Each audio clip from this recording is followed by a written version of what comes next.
Halo, apa kabar para pecinta film semuanya? Ketemu lagi dengan saya di konten sekilas film yang membahas film-film terbaik yang baru saya tonton. Hari ini saya akan membahas sebuah film berjudul Ben and Jody yang merupakan film ketiga dari Filosofi Kopi 1 dan 2. Berbeda dengan film yang sebelumnya yang penuh dengan adegan drama, pada film kali ini adegan drama juga ditambah dengan adegan-adegan aksi yang tidak hanya berlatar belakang kota-kota besar, melainkan sebuah tempat atau wilayah atau pedesaan yang mereka memiliki konflik antara perusahaan dengan para petani yang mencoba untuk mempertahankan tanah pertanian mereka yang tidak ingin dimasuki oleh orang-orang perusahaan.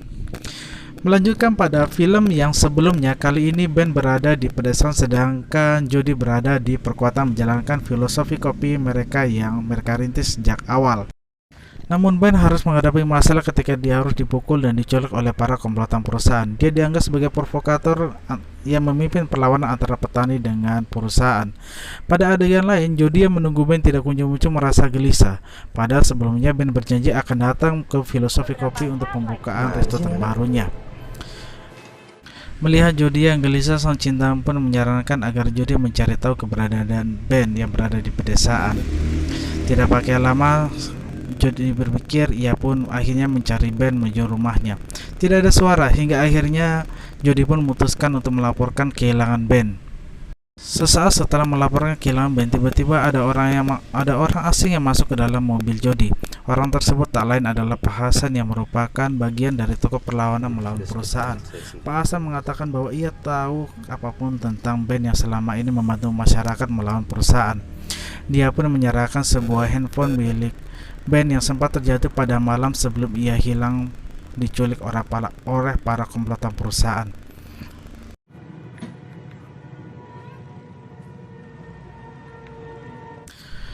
Adegan berlanjut saat Jody sedang di warung kopi. Tiba-tiba dia melihat ada dua pemuda yang ciri-cirinya seperti para penculik yang telah menculik Ben.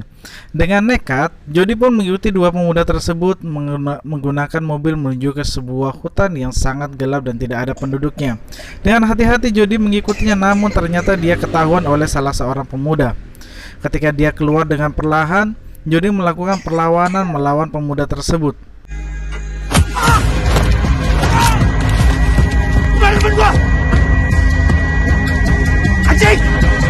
Namun perlawanan Jody berakhir begitu saja saat dia tiba-tiba dipukul dari belakang oleh salah satu kawanan orang misterius tersebut. Jody dimasukkan dalam ke sebuah kerangkeng yang berisi manusia-manusia lain yang juga dipenjara oleh para penjahat hutan tersebut. Di tengah kerumunan orang yang dipenjara tersebut, Jody tiba-tiba bertemu dengan Ben. Keduanya saling berpelukan, seolah-olah tidak percaya bahwa mereka dipertemukan dalam sebuah kerangkeng penjara yang berada di tengah hutan. Sesaat setelah itu, Ben pun bercerita bahwa orang-orang yang dipenjara ini adalah para pemuka adat peladang yang tidak mau menjual tanahnya kepada pihak perusahaan. Selain di penjara, mereka juga harus bekerja membantu para penjahat untuk membabat hutan dan gunakan untuk kepentingan mereka sendiri. Ben, Jody, dan para kawanan harus menjadi budak-budak yang dipimpin oleh seorang yang bernama Aatubir. Dia adalah pemimpin dari para kawanan preman yang telah menyandera Ben, Jody, dan para masyarakat lainnya selama berbulan-bulan. Jody sebenarnya mencoba untuk dialog dengan Aatubir yang mengatakan bahwa dia dan Ben bukanlah orang yang berbahaya. Bahkan, Jody pun sempat memberikan jam tangannya sebagai bentuk suap kepada Aatubir. Namun dia malah mendapat jawaban, punya integritas, bro. Gagal dengan rencana yang pertama, Jody pun menjalankan rencana lainnya bersama Ben agar bisa melarikan diri. Jody mengatakan bahwa Aatubir adalah penikmat kopi, namun sayangnya semua anak buahnya tidak bisa membuat sebuah kopi yang enak di lidah Aatubir. Jody pun mengatakan bahwa baiknya Ben membuat sebuah kopi yang membuat Aatubir merasa senang dan bisa menjadi celah agar mereka bisa melarikan diri dari camp tersebut. Maka Ben pun memberanikan diri bahwa dia adalah orang yang bisa membuat kopi yang terenak bagi Aatubir. Namun Aatubir menanyakan, jika tidak enak? Kalau nggak enak, tembak aja palanya. Bertaruh dengan nyawa, akhirnya Ben mencoba untuk membuat sebuah kopi dengan kondisi dan tempat yang ala kadarnya. Ben membuat sebuah racikan kopi hitam yang semoga ini bisa membuat Aatubir merasa senang, sehingga dia bisa memiliki celah agar bisa melarikan diri dari camp tersebut. Ketika Aatubir menikmati tegukan kopi itu, dia pun mengatakan bahwa kopi ini adalah kopi terenak yang dia minum. Bikin kopi bisa diminum, bukan kolak. Tahu?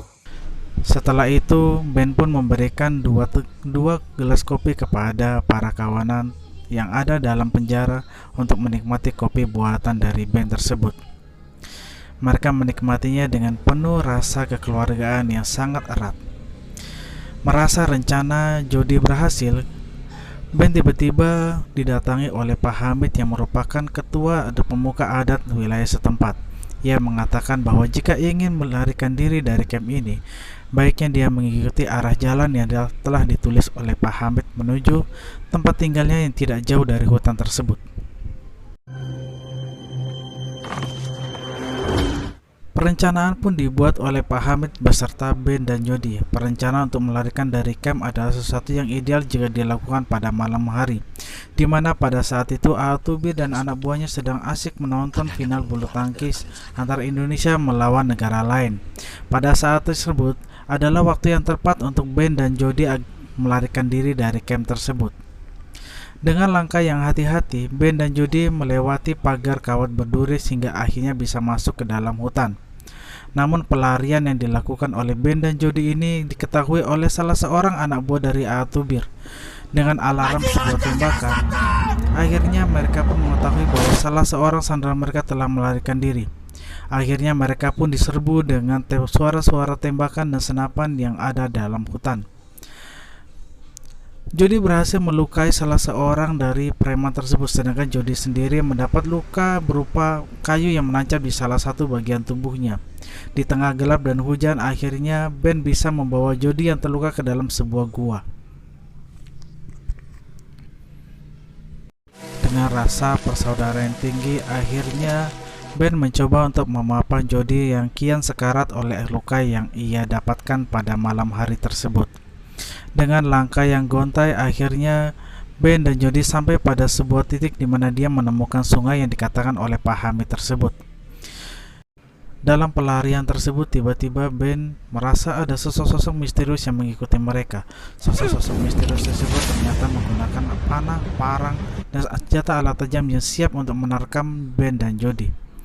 Ben yang tidak bisa berbuat apapun pada saat itu akhirnya menyerah.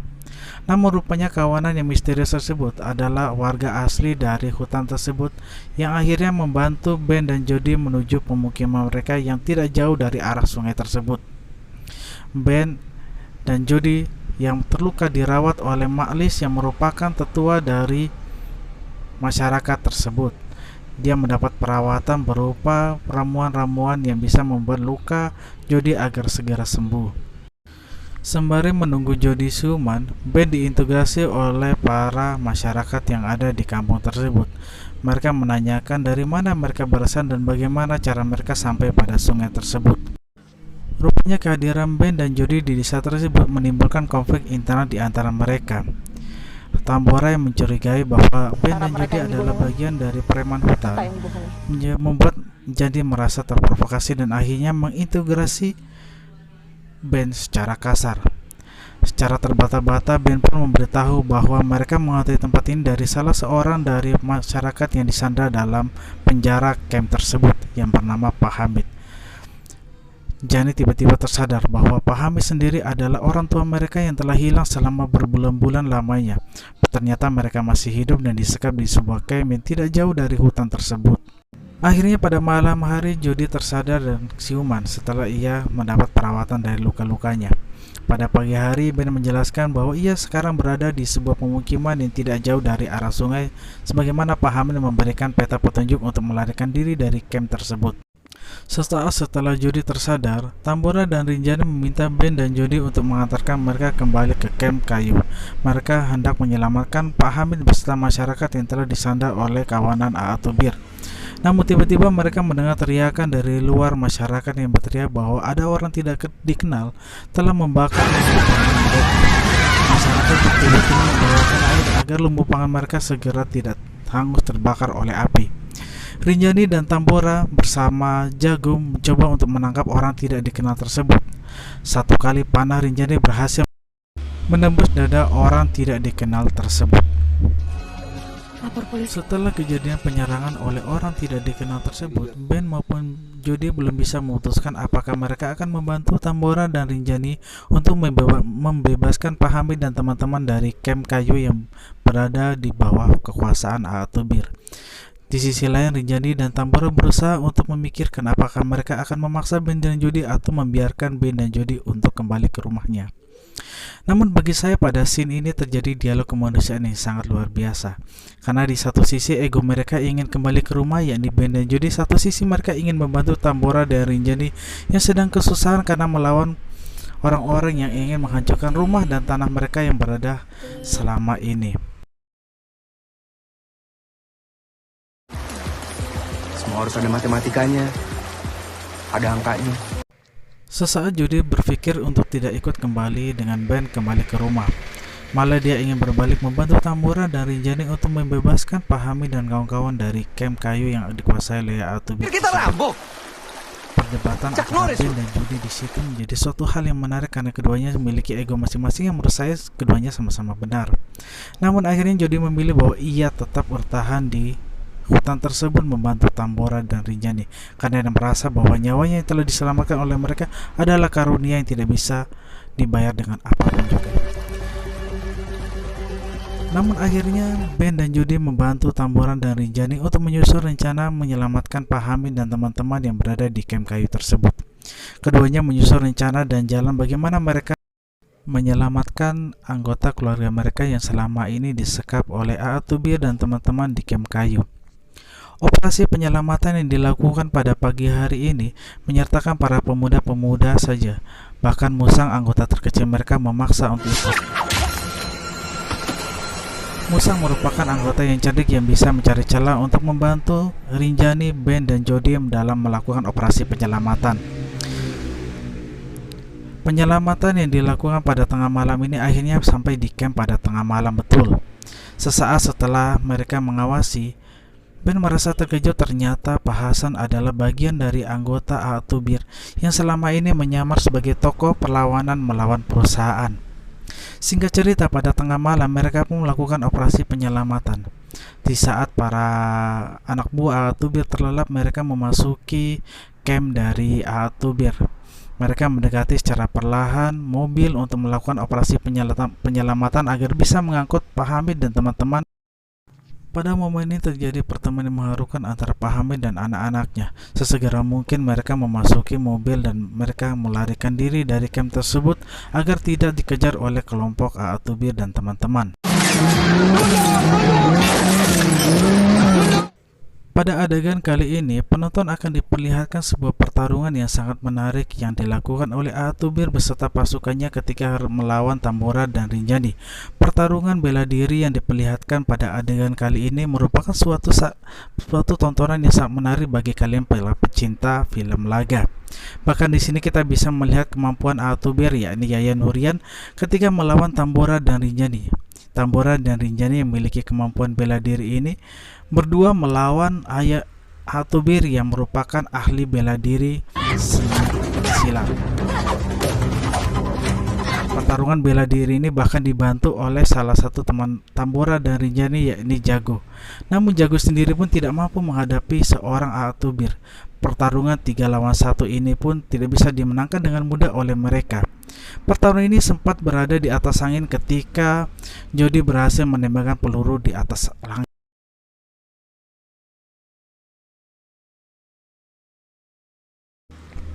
Namun Jody tetaplah manusia biasa yang memang tidak memiliki kemampuan untuk membunuh manusia lain secara sengaja. Bahkan Atubir yang berada di depan moncong senjata pun masih bisa tertawa pas. Sesaat dengan mudahnya Atubir bisa mengambil senapan yang dimiliki oleh Jody.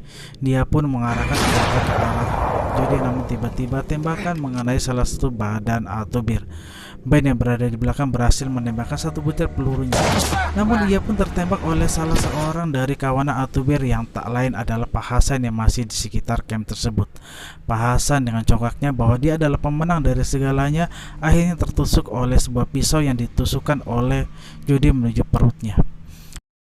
Melihat Ben yang terluka oleh tembakan Pak Hasan, Jody pun segera membawa Ben ke dalam mobil, dibantu oleh Rinjani dan Tambora. Mobil pun melaju menuju puskesmas terdekat agar Ben tidak kehilangan banyak darah.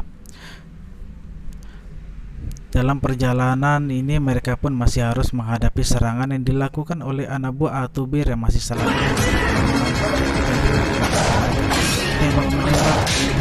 tembak yang dilakukan anak buah Atubir dibalas oleh Musang melalui ketapelnya. Ketapel tersebut akhirnya mengenai salah satu dari anak buah Atubir hingga akhirnya motor pun terperosok dan tidak lagi mengejar mereka. Perjalanan menuju ke puskesmas ini adalah bagian akhir dari film ini yang merupakan happy ending. Mereka berhasil mengalahkan perlawanan yang dilakukan oleh Atubir dan pasukannya. Walau sebenarnya perlawanan mereka sendiri melawan perusahaan yang mengambil hak tanah mereka sebenarnya belumlah berakhir. Dan oke teman-teman, beginilah review film saya kali ini dan semoga kalian suka. Sampai ketemu di review saya film selanjutnya. Jangan lupa like, komen, dan subscribe.